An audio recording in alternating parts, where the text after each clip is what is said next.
What's going to be? How's it hanging? How's it happening? You guys know this is Kevin from the Chord Progression Podcast, the podcast inspiring young rock and metal fans to discover new music, find a way to connect, and find a place where they feel like they belong. Welcome to the show, everybody. I know what day it is we're doing this. This is March 21st because there is one hell of an album coming out on March 24th from the most consistent band in metalcore today, forever, whatever you want to call it. It's August Burns Red, and oh my god, I've been waiting to do this episode ever since I found out the album was going to drop, and it's finally here. Yeah. Before we get started, I want to thank our sponsor of this podcast, which is Phoenix Fitness. So we're talking about August Burns Red today, and you guys know if I'm going to go see August Burns Red play live along with Devil's Prada and Bleed From Within, who they're on tour with right now, you know I'm going to jump in that mosh pit, and I'm going to go from Bleed From Within all the way through Devil's Prada and into August Burns Red and go nuts the entire time. So in order to be able to make sure I do that, I gotta say what I call mosh pit fit. So what is mosh pit fit? I mean, I gotta make sure, again, start to the finish. So I gotta make sure my cardio game is on point. I gotta deliver those hits and take those hits as well. So I gotta lift as well. So I'm constantly in the gym, lifting, running, biking, Stairmaster, swimming, all that kind of stuff 6-7 days a week. Now, I also have to make sure that my body is being prepared and recover right to hit those fitness goals. And you can hit those fitness goals too of being mosh pit fit by preparing and recovering right with the help of Phoenix Fitness. There are many different products to help you get that, such as different types of pre-workout, both stim and stim-free. I personally use their stim-free stuff because, guys, you know my energy level is absolutely nuts. I don't need any more caffeine or stimulants. There's different type of B-cell recovery compounds to absorb nutrients in your muscles after the workout. Creatine to help you build muscle. Protein to help you build muscle. Collagen-based, plant-based, whey-based protein. I use their whey-based chocolate malt flavored. That's what I like. They also have different types of multivitamins and literally anything you might need to achieve your fitness goals. Phoenix Fitness has for you to get mosh pit fit. So our listeners get 20% use code CPP20 at fnxfit.com. Thank you, Phoenix Fitness. Mosh pit fit, baby. Yeah. Now time for our feature presentation. And guys, we have Dustin from August Burns Red on the podcast today. How about I just stop doing this intro and we get right into it? Are you ready? Let's go! Yeah. Well, ladies and boys and girls, listeners of the Chord Progression Podcast. This is an episode I have been just geared for and just anticipating since the beginning of the year, and I am so excited we finally get to do it. This band, one of the most consistent bands you'll ever see in music, metalcore stalwarts through and through. They are currently on the road right now with Devil's Prada and Bleed From Within. So if you're going to be able to catch any of these shows, make sure you go and do it because you're not going to want to miss any of these rippers. They've had an incredible beginning of the year, from a viral moment at the Winter Classic to the Heart Support Fest, and now on tour ripping with their brand new album, Death Below, coming out on March 24th. You're not going to miss out on any of it. So please welcome Dustin from the band August Burns Red to the podcast. So Dustin, welcome to the Chord Progression Podcast. Thanks for having me. I'm stoked to be here. Thanks for being on, man. How has everything been going in your world? I mean, for the first couple of months of 2023, especially for the band, it's been just like a nonstop flow of just craziness and positivity coming your way. Yeah, it really has. We've released several new singles for the new record, Death Below, and been getting really good feedback from all of them. They all have their own unique sound. They're all very fitting for the record, but yet these 3 songs that we chose to put out before the record came out have their own unique sound and flow and everything. So I'm just really excited to have such good reception for these songs and to also release the full album to be able to hear what everybody thinks of the rest of it. I mean, I've got a feeling when you release that full album, it's just going to be something that you guys are used to in terms of a lot of the other releases that you've released. It's like, this is just as good as we possibly could imagine it from August Burns Red. Like, when we think metalcore, we think quality. August Burns Red's always the name that comes to mind.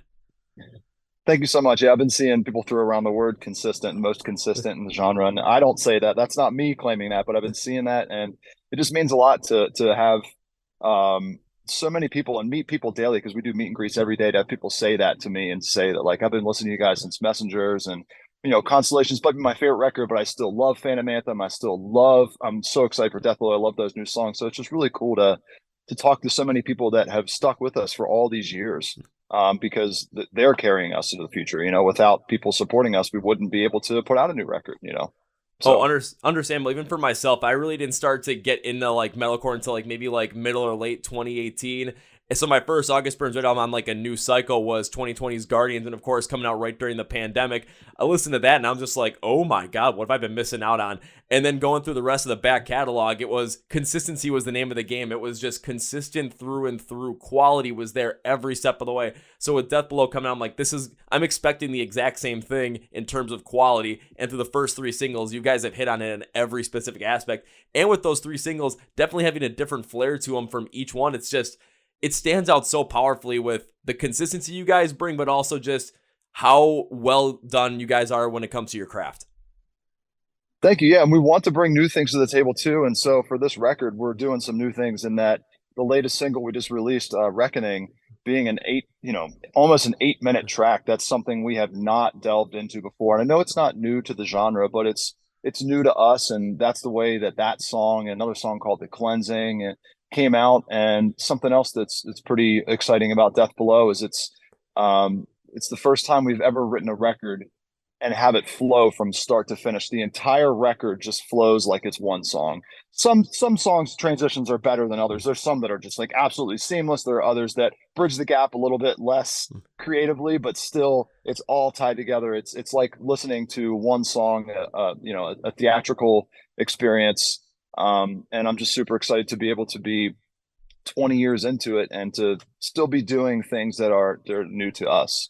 So it was very cool creatively to try and find a way to bridge the gap from these songs, to connect them. We had 6 songs written for this record in 2020 because we got sent home from tour because COVID broke out, and JB and I, Guardians wasn't even out yet. And we had talked, well, I guess we should write some more music. So we started writing music and we started experimenting with flowing songs together, and just had like 6 songs by like May of 2020 where they were just flowing seamlessly. And we were like, well, we got to keep going with this right now. So that's where that kind of came from, was that started those 6 songs just kind of flowing like they were one track. So see, that's something that's really interesting to think of too, because one of the biggest things when it comes to music nowadays is, especially with how it's consumed online through streaming, it seems like everything is like single driven, whereas you want to have that consistent flow of music coming out and have every song sound like its own thing. But there's a lot of people out there where you want to listen to an album and you just want to put on and get lost in it. And if you guys are going to create an album that's going to go from top to bottom, it's just going to have this seamless transition all the way through. I mean, I'm going to suggest to people, if you're going to want to listen to Death Below, what you got to do is you got to sit down, get ready for like a good hour, and like, okay, block that time off because you want to experience the whole thing. Put on your headphones and just get lost in it and just flow with the whole entire thing. Or put it on in your car, start driving, and just get that that windshield time of just focusing in on anything else and just enjoying the ride. Because even when going through this, especially look on Spotify just right now, you have the 3 singles out there. Because I was listening to them it was like The Reckoning came first, and then I think it was Backfire. It was really interesting because going from Backfire and then to Ancestry, the transition between those two, even though they're not next to each other on the track listing, that transition was seamless as well. I couldn't even believe it when I was listening through it. That was something that when you just said that, I thought, this is kind of weird because even in different orders, they still flow together really well. yeah, they do. A lot of the record is there's only 2 different tunings on the record, and we're bridging that gap. And Backfire utilizes both of those tunings. The song starts out in B, and then we use a drop pedal, drop it down to A.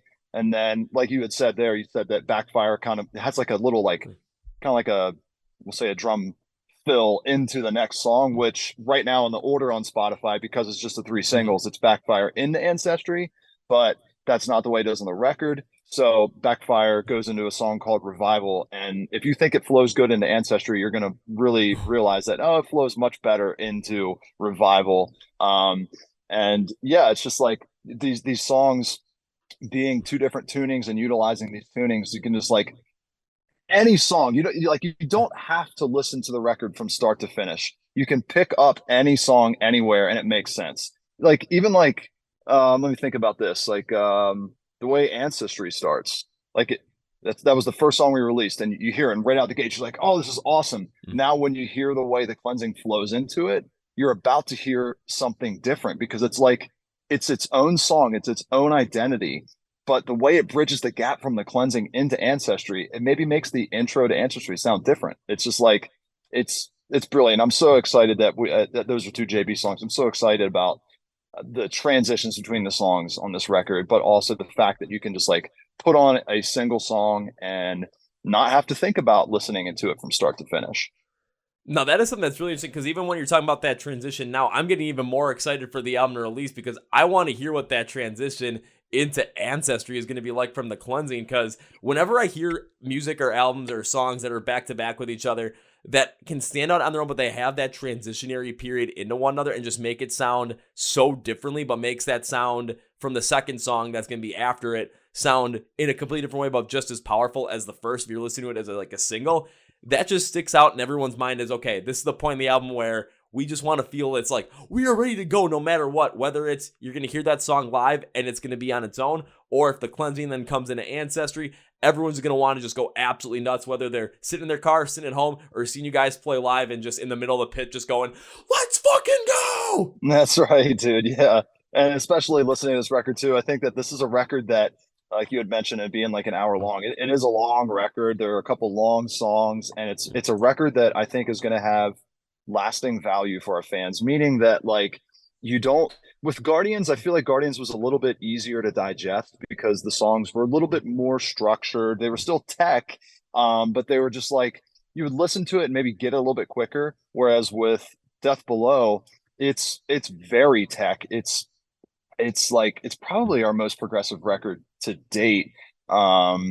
Being these two long songs and just like really techy, chaotic parts, and it's a really dark record. I'm super excited, but um, yeah, I just can't wait to share it, man. I'm just super excited to get feedback on it. It's one of my favorite things is like when I sit down and write music, like yes, I write it for myself, but I'm also trying to like write it for all of our fans that have been with us for all of these years, and like I try to keep them in mind. And we have such like a wide variety of sounds from like each record. It has its own identity, and that's no difference here. It's no different here with Death Below, and just like I'm just super excited to share it with the world.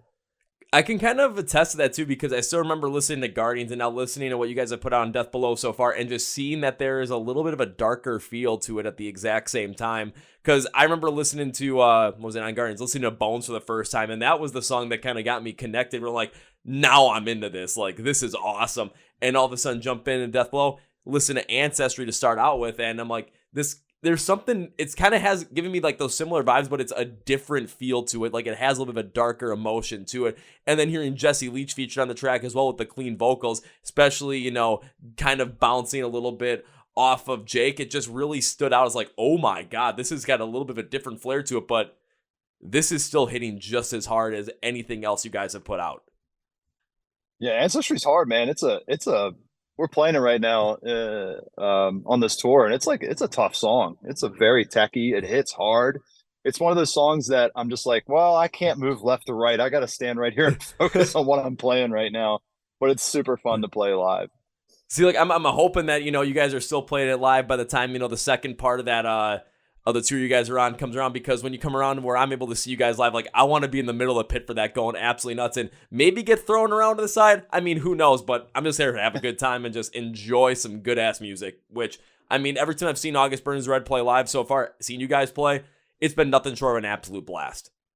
Awesome, man. Thank you. Yeah, super excited. We have such high energetic shows. We just played San Antonio last night, sold out show, and it was nuts, man. It's so crazy.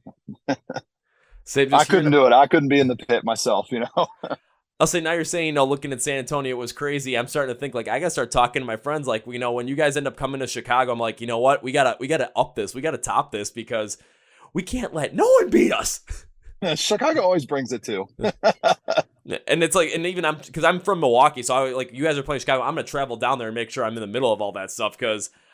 Again, I've seen you guys play 3 times before so far, and every single time it's always something insane, crazy, but a lot of fun no matter what every single time. Either the pit's crazy or I will never ever forget this. I think it was 2019, the first time I saw you guys. You're playing at Summerfest here in Milwaukee, and we ended up picking up the benches because there was no room for people to actually mosh. Dude, our tour manager talked with them that year. He was like, we gotta move these benches, and the festival didn't want to do it. And I understand it was a lot to do, but he was like, look, this is like not we need to move this. He just like suggested they do it, and they didn't move them. And then that happened during the set. Did we have to stop? I can't remember if we had to stop and like address that, but that was nuts, dude. We tried to tell him to move the benches, get these out of here. If I remember correctly, Oh, we picked up the benches because I was a part of on one of the sides where I saw one side do it, and I'm just like, okay, we gotta do it on our side too because well, we needed to do it because it was just gonna make it a lot better. But after security kind of came in, we're having us like put benches back down. I remember it was after one of your songs. That's when Jake addressed me. He's like, I love what you guys are doing, but we can't have that happen. But it was yeah. something where it was addressed, but you guys didn't stop the set to address. You waited till the end of the song, and I mean, no one got hurt, so it was all fine. But yeah, I remember, I still remember that happened vividly. Every time someone brings up, like, were you remember the time when someone picked up the benches at Summerfest? And I pull up my phone, I show them the picture. I'm like this? Yeah, I remember that very well. I don't encourage it, but it was funny to see, and I'm like, well, we tried to tell you to get rid of these benches, dude. That's Yeah. funny. And then I thought to myself, I'm like, okay, so next time I see August Burns Red, make sure that's, it's in a venue where it's open and we can enjoy this and mosh like crazy. And then I'll never forget this either. You guys are playing, and then the fire alarm started going off because your smoke machines are creating too much smoke. Yeah, that's happened a couple of times too.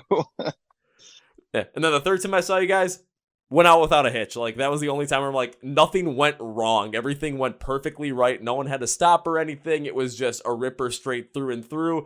I didn't get hurt during the show. Everything was awesome. And that's most times. I got to say, the smoke alarm going off is rare. The benches, that's limited to one time. Most times, everything's fine. Most times everything's fine. So now you guys have been playing some of these shows already. You guys have been playing out on the road. You guys have been playing some of these new songs. What has the reception been like from the fans? Because I'm expecting it's been nothing short of amazing, but I want to hear it from you. Dude, it's been fantastic. It really has. And I love all the bands we're on tour with. I love the Prada guys. Bleed From Within, I'm so excited to get to know them and hang out with them. They're such fun dudes. And both those bands are so good live. And it's so nice to travel with a 3-band bill. And to like not to have to have fans like stand on their feet like for 5 bands. That can be a long day. So it's really nice to like open doors, have like, an hour before Bleed From Within starts, let people get in, get comfortable, get some drinks, and start ripping the show. And then something unique we've been doing on this tour too was we've been doing an A set and a B set because you're talking about we're celebrating 20 years being a band, and we got not 20 years of material, 17 years of material that we're playing because we are playing some stuff off Thrill Seeker. And so we're like, well, how can we maximize the songs that we get to choose from, because having so many different fans enter into the August Burns Red world throughout our career with different records and stuff, like everybody has a different favorite record and a different opinion. So it's like, how can we mix this up and try to make everybody happy? So we decided to take 2 sets, playing some similar songs every night, and then just swapping in and out some other songs from different records just to try to spread it out. And so that's been really fun too. It was kind of weird to get used to because usually on tour you can memorize the set and just like, not have to look down to see what song am I playing next. So it's a little bit weird getting used to that, but I still really like doing that, and I'm enjoying flip-flopping the sets and playing different songs each night. We've been thinking about that in the same kind of mindset too, with all the material that you have. Especially, there's probably going to be a good amount of people that are going to multiple shows on this tour because they love the band. They want to see Bleed From Within. They want to see Devil Wears Prada as well. They just want to be a part of it. And if they're going to be if you're going to be like in a closer proximity, people will travel an hour or two easily to go see us multiple times. And if they're going to get a slightly different set, like an A set and a B set between the 2 nights, you're going to give them more of a reason to continue to want to come back. It's kind of like, I want to see this more than once. You're creating that return value in a way from a live show, which has me thinking, shit, now I want to go see this more than once. Yeah, and if you do, make sure you come to a show that's like back to back, which I guess would be your best chance of being close anyways. But like we are, we're not playing like A set 3 days in a row and then a B. It's so far, and I don't know why we would change it. We've just been doing A set, B set, A set, B set.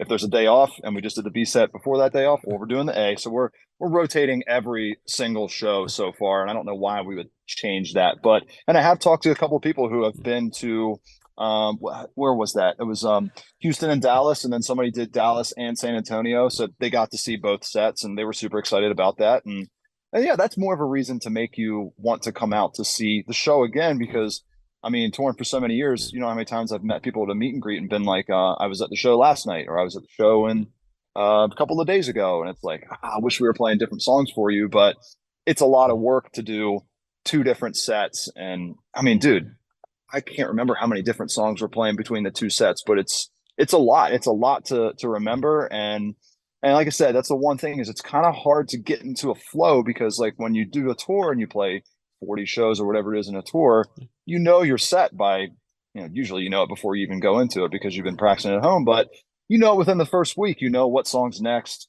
you know where you like to be on the stage because I got to change guitars, so I want to be over here at this point in the set. But it's a little bit different when you're flip flopping. So, but it keeps it fresh and unique too, I think, which is pretty exciting. As far as like playing on stage, and I don't want to say it gets boring to play the same set, but it kind of does when you do it for like 40 shows in a row. So it's pretty cool to flip flop. You get a little bit of that like variety in there. As I've always heard, variety is the spice of life. So you're adding a lot more of that to it. I understand where the difficulties can come in when, okay, we're playing this set and we're playing this set. We're flipping back and forth, trying to get into that rhythm, trying to get into that groove. But in the end, you're going to have those people that come to multiple shows, get to see multiple different experiences and really get even more connected with you guys as a band because shoot, now they're seeing songs that maybe they never thought they were going to ever see live, or, oh man, I wanted to see this song live, but it wasn't on the set that I was supposed to be at. Well, the next show is only an hour away from where I live, so screw it, I'm going to go and see it again because one, I know the show's going to be an absolute ripper, and secondly, this just sounds like a good time. If I'm going to enjoy it, like this is what I love to do, I get to enjoy, it's like seeing you guys twice in like 1 year basically, but on two completely different tours, all within the same time constrained period of 2 or 3 days. Yeah, that's true. The only thing that hurts is when you meet somebody at the meet and greet and they say like, "You guys playing Carpe Diem tonight?" And you're like, "Ah, shit. No, we played that last night. Sorry." And you got to deal with oh man. Yeah. Or are you playing this one? Ah, no, we're not playing that one either. But at that point, it's like that's just the gamble you got to take, and that's what you got to deal with. But at the same time, we're getting a chance to see a completely different set from you guys, whether it's one night or the other night on the same point in time. We're still going to see some of those songs that we absolutely expect like to hear every single show, but we're going to hear something that's completely new, a different experience. And I mean, I'm thinking about this now. I'm like, I'm definitely going. I know I've got tickets for that Chicago show, but I think you guys are playing in Minneapolis like the night or two beforehand, and that's the next one before the Chicago show. I'm like, shoot, I'm gonna have to call my friends and be like, hey, can I stay at someone's house because I got something I got to do up there. Yeah, absolutely. That's a reason to go travel and hang with friends. Absolutely. If it means being able to go and see one hell of a show and maybe get my friends into the pit as well, throw them around a little bit, let's have some fun. Yeah, absolutely, dude. Absolutely. And I know, right before the release of the album as well, right as you guys were getting to go on and tour, you guys were with the Heart Support Fest as well, which I know was put on alongside Jake as well. So how did that whole entire thing end up? I was trying to get down there. I really wanted to be there, seeing the lineup, and it was the same weekend as my cousin's wedding, so that took precedent. I was like, that lineup was so good. So how did that whole entire thing turn out for you guys? Oh, dude, that was awesome. It was really cool. That was the first year, and Jake put a lot of work into it. So it was really nice to see it come together, to see so many people come to the show too, because the shows were big, dude. Like being a first year, not knowing what to expect. The weather was great, and everything about the fest flowed so smoothly. Everything went on time. Everything was as it should have been. You never know what you're going to get into when you play a festival for the first time ever, or, in this case, this was the first year ever this happening. So we've played festivals before where it's like, oh, geez, well, this was hardly a fest, or we're not doing that. And I wasn't expecting that with this at all. But, dude, it was so great. And I'm so happy for Jake. He put so much work into it and time and effort, and to see it come together and be a big success was just like very rewarding. And I'm proud of him for all that he did with that festival and all that he's doing with Heart Support. Oh, absolutely. I heard a couple of people that had been down there that had spoken nothing but positive things about the festival as well. And for the first year of a festival ever, 2-day festival, taking a look at the lineup, I was like, day one, you got Parkway Drive headlining, especially, first time coming back since the pandemic and everything. Everyone was so wrapped up ready to go for it, ready to go nuts for it.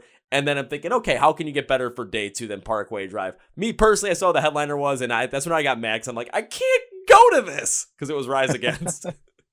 Yeah. And dude, Ghost Inside being there as well, that was so awesome. Right. They're so tight. Yeah.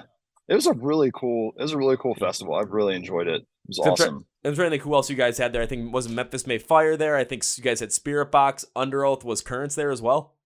Yep, Currents, Dance Gavin Dance, and then Bleed from Within and Prada both played as well. Silverstein. What am I missing? Can't recall. I was yeah. Yeah, anyways, it was an awesome lineup. It really was. And for like, and just putting it together and having that much success of it, it's just going to be something that speaks positively about, Heartsport, about Jake, about you guys, because especially with it being Jake, it's kind of like August Burns Red being a catalyst behind that as well. It just brings so much more positivity to the fact that there's so much going on in the music scene, so much great music coming out, so much great support going around all over the place. And on top of it, I mean, something that says this festival could easily come back year after year and has a support to be able to function year after year, to keep bringing bands that are going to absolutely rip up that stage and have the fans go ape crazy for it every single time. Absolutely, dude. 100%. The crowd was nuts. It was wild. It was beautiful too. Just perfect weather. Couldn't And have asked and for better.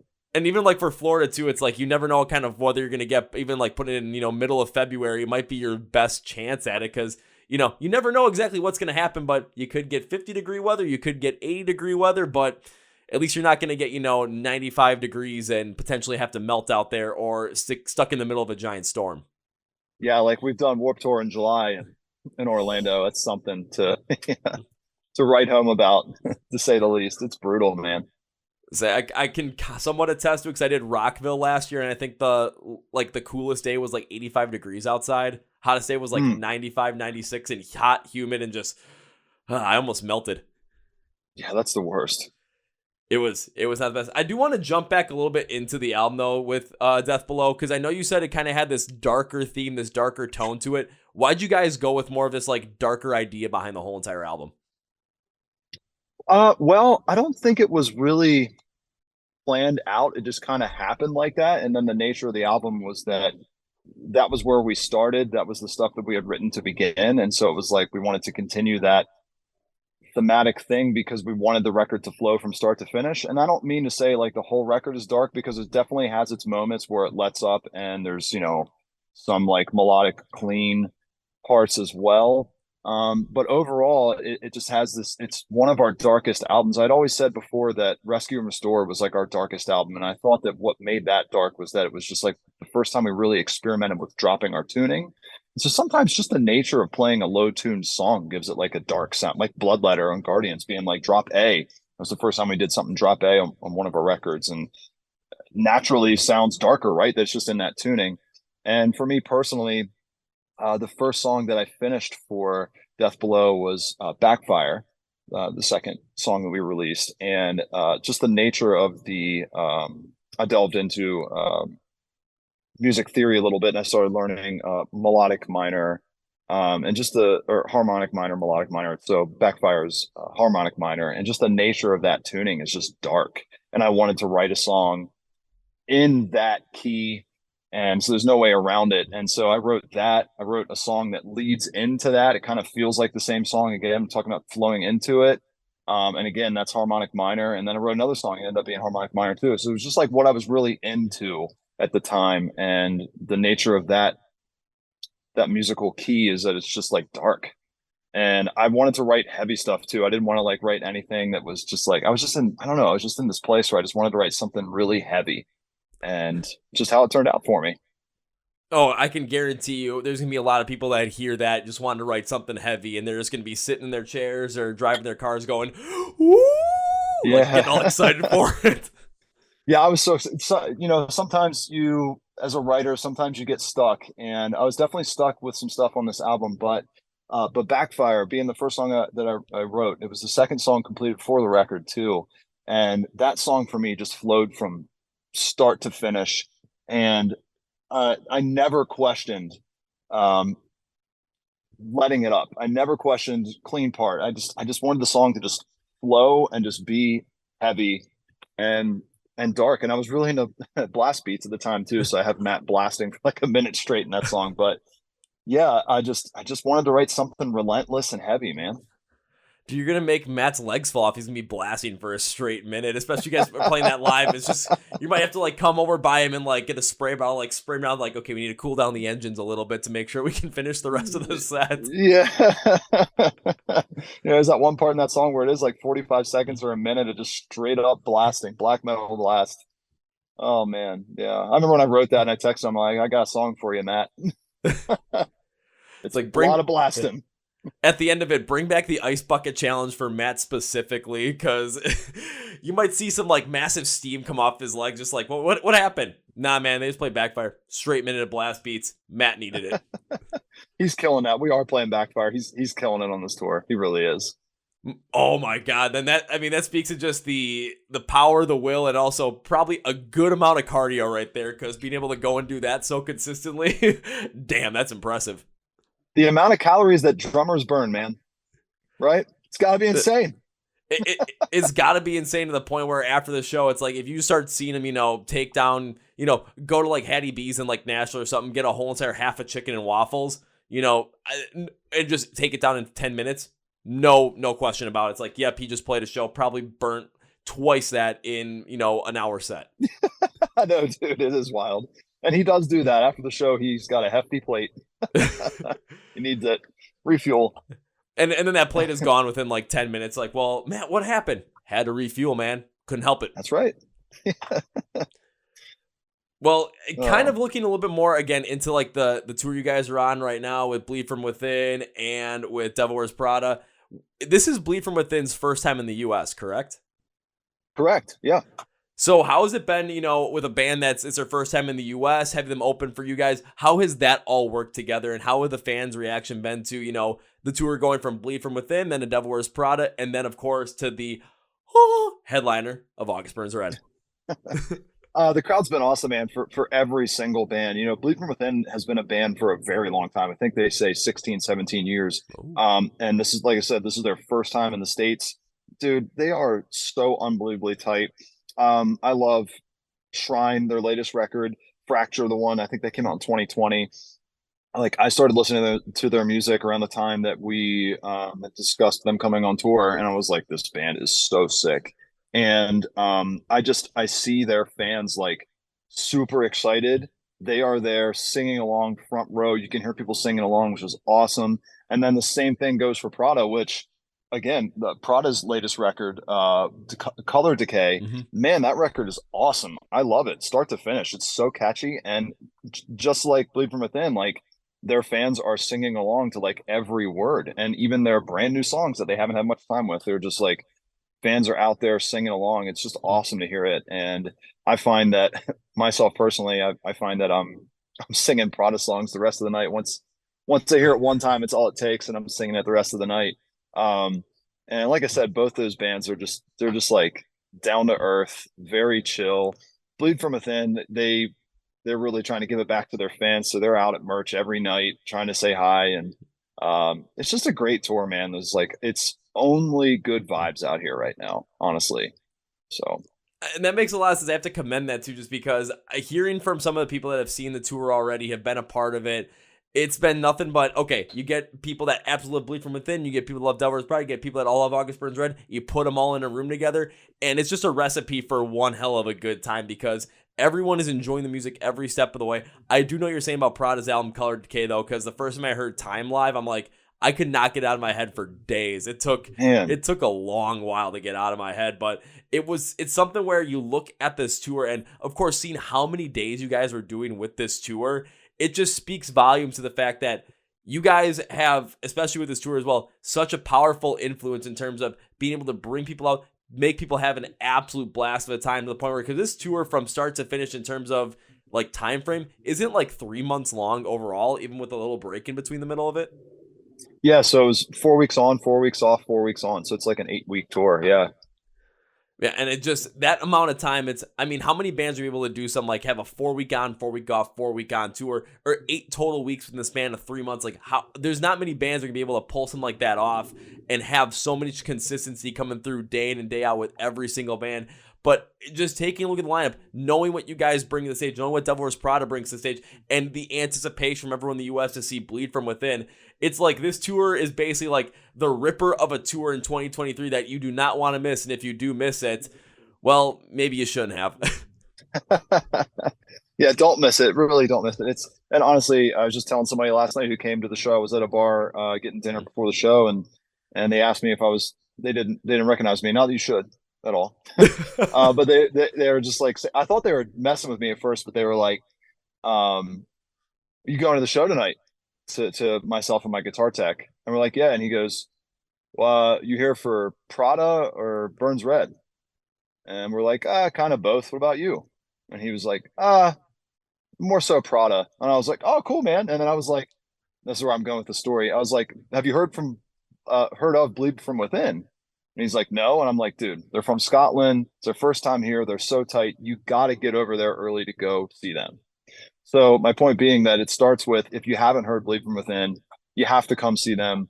They're opening up the tour, and they're just like, they're such a tight band, dude. Like, you're gonna watch them and you're gonna walk away with something. You're gonna walk away a fan if you come to the show. I guarantee it. You haven't heard them, you haven't seen them.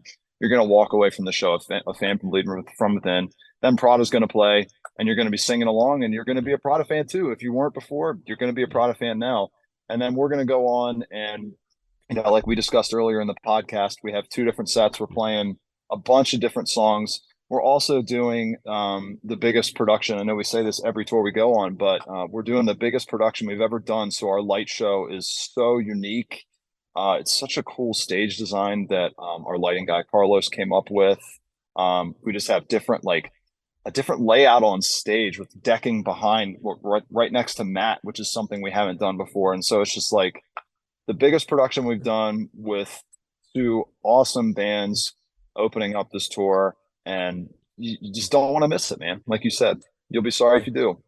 And that's why, even for myself, I made sure once that tour announcement got made, and one of my friends, his name's Nate, sent me the message. He's like, dude, we're going to this. And I looked at Chicago Day. I said, oh, thank God it's a Saturday, because then I don't have to worry about trying to like rush out of work, rush down an hour and a half south of me down to Chicago. And I do not want to miss Bleed From Within. Like, this is a tour that you're going to want to be there when the doors open, so you can kind of get in, get relaxed, and be as immersed in the whole entire experience as possible, because you want to see Bleed From Them. You want to sing along with Prada. You want to enjoy that part. And then when August Burns Red goes on, biggest production ever, and you know it's going to be an absolute ripper of a show. You know the consistency in the sound is going to be there.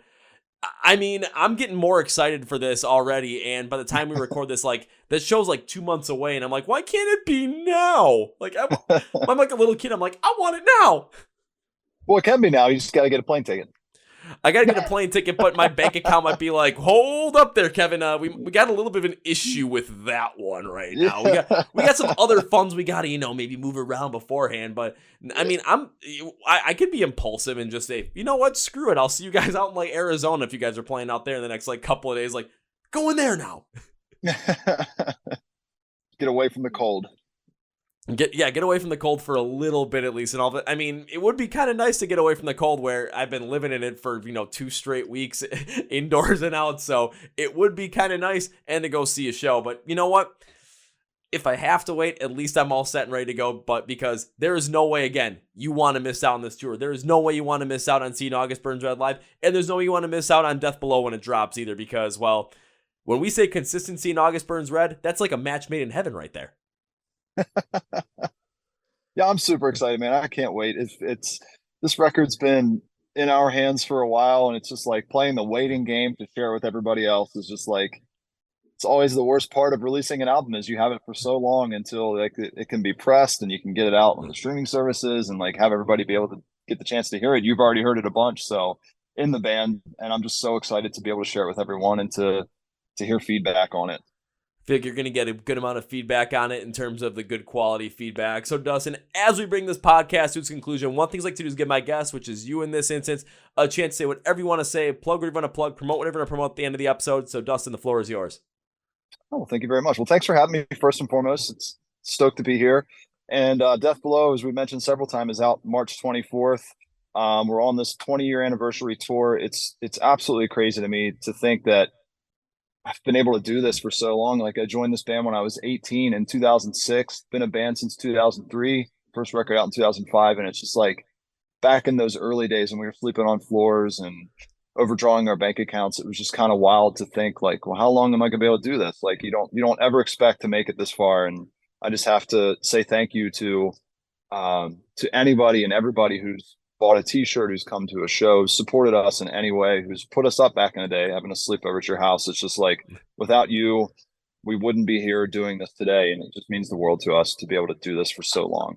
So I always love to hear when I give people the floor, they always like, give thanks to everyone that's helped them out. I always love to hear that. But now it's my time to end this podcast with 3 specific things. So first things first, Death Below comes out on March 24th. The band is currently on tour with Bleed From Within, Devil Wears Prada, so you're going to want to make sure you go and see that show. We have pressed that enough.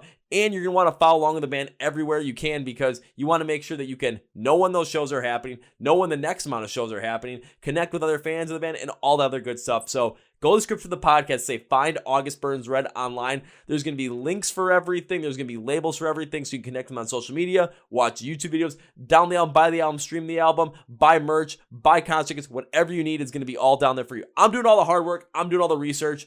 Everything's down there for you to just click and go, and you're going to be set to enjoy some more August Burns Red. Now, Dustin, it's time for number 2. And whenever I guest in the podcast, I enjoy having the podcast. I tend to make a certain promise as a way to say, thank you for being on the podcast, and I always wish I can continue to support the band in any way I can. Every guest I've ever had has hit on this, and sometimes it's hard to make this promise work, but I'm making it to you. So my promise to you, sir, is not if. If implies possibly not happening. So when I get to see you perform live next time, and when I'm able to find you, because I will try and find you, I'll say hi, and my promise to you is, first round's on me. Sounds good, dude. I don't know how I'm going to do it, but I'm going to do it. That's the best way I can describe it. It's like, I got to be like Liam Neeson from Taken, like, I will find you. I will look for you. I will find you. And I'll buy the first round. That's what you got to do for sure. I got to do it. Get the leather jacket, Liam Neeson, like, scrub, like, kind of look, be able to make it happen.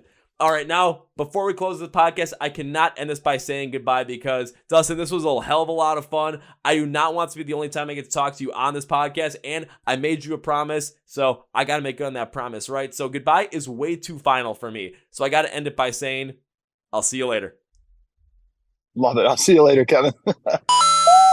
Well, folks, that was my interview with Dustin from the band August Burns Red, and now it's time for Kevin's final thoughts. So, this was an episode that I have been just dying to do. Like, I was super duper excited for this thing. Oh my God. Like, this is the one when I remember, booking it. I was just like, yeah! I was so excited. And this episode did not disappoint like August Burns Red doesn't disappoint when it comes to their live shows. I mean, it was somewhere I still remember, the first time seeing them and picking up those benches at Summerfest, and I'm glad that they remember that too, remember that moment, because that is just something that just stands out to me as like, that, oh man, it's one of those concert moments that just stands out to you and just, you can't mess around with it. But when it comes to their live sets as well, the one thing I absolutely am astounded by, but it makes a lot of sense for them and they put in the work to do it, is to have the A and the B set for this tour, because they have been around for 20 years. They've been,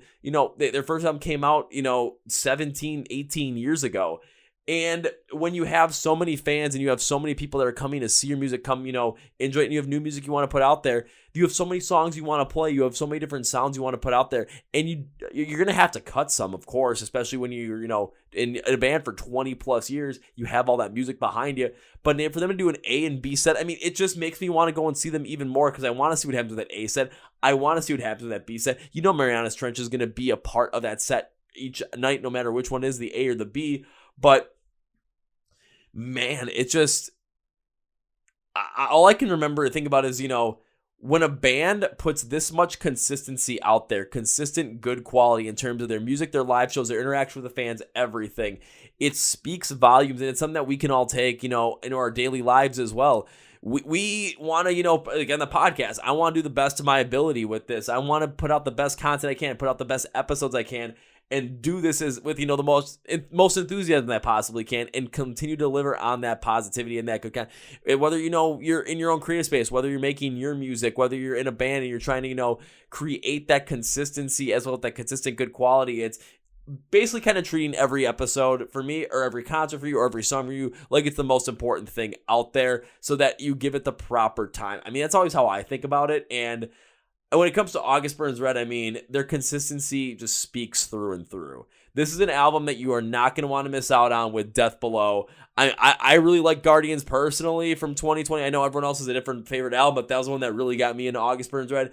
And when Death Below drops, because I mean, they've already released songs that have features with Jesse Leach and with Spencer Chamberlain from Under Oath on them. They also have a feature from Jason Richardson, so you know that guitar is going to be just massive. And they have a song featuring JT from Era as well on this album.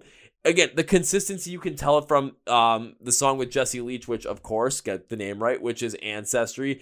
And then the final song, which is Reckoning, features Spencer Chamberlain. I mean, they stand out in comparison in terms of just overall quality. And the fact this album's going to flow from start to finish, you're going to want to get lost in it, so make sure you do. So go and do that by going to the description of the podcast where it says Find August Burns Red Line, and make sure you're following with them on all their social media where you can so you can find out where you can subscribe on YouTube to watch YouTube videos, where you can buy the album, pre-order the album, download the album, stream the album when it comes out, buy some merch from them, because you're going to want to get that shirt that says Angry Music for Happy People if you can find it again, because I really, really want one too. And of course, find where they're going to be around you for this Bleed From Within, Devil Wears Prada, August Burns Red tour, because you don't want to miss out on any of that. Also, make sure you're following along and subscribing to the Chord Progression Podcast. You can find us on Facebook, Twitter, Instagram, and TikTok for your viewing pleasure. Bunch of great short content on there, bunch of added stuff we're doing, and of course, Instagram live streams Wednesday night, 9 p.m. Central. You can also subscribe to this podcast, so hit the subscribe button on YouTube right now to, make sure you're not missing out on any episodes, including our new Friday series where we just recap the week. On top of that, make sure you're also subscribed to Spotify, Apple Podcasts. You're just listening on audio version. Thank you, Concert Crap as well, which we are now syndicated on. So thank you very much for that. You can go check us out there as well. And also want to thank Phoenix Fitness for sponsoring this podcast. Remember, 20% use code CPP20 at fxfit.com. Link to the podcast. Thank you, Dustin, for being on the podcast. This was something that was absolutely incredible. Absolutely overjoyed doing it. And I cannot wait to be in the middle of that pit on April 29th. At the Concord Hall in Chicago with all my friends going nuts. So on that note, that's going to be for today, guys. Thank you for watching, listening to the Chord Progression Podcast. My name is Kevin, and you guys know how I end every single one of the big, healthy, and hearty. See ya!